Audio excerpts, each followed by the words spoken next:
श्री गोपाळ कृष्ण भगवान की जय। लीळा नंबर 49।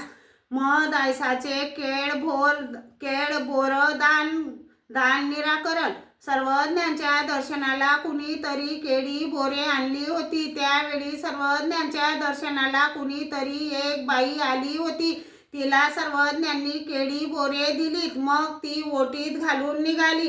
मध आयसा तिला भेटली व विचारले, अगं ओटीत काय आहे? ती म्हणाली, मला सर्वज्ञांनी केळी बोरे दिलीत।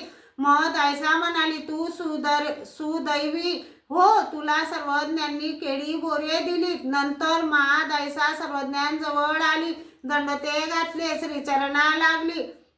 सर्वज्ञ म्हणाले, काय बाई, तुम्हाला केळी बोरे देऊ? आणि मध आयसा म्हणाली, नाही जी, आम्हाला काय करायचे, केळी बोरे घेऊन आम्हाला आमचे सर्वज्ञच हवेत। म्हणून श्रीचरणा लागली। सर्वज्ञ म्हणाले, असंच असायला हवं पोरं हो, आमच्यापेक्षा तुम्हाला केळी बोराचं महत्व जास्त असायला नको। श्री गोपाळ कृष्ण भगवान की जय।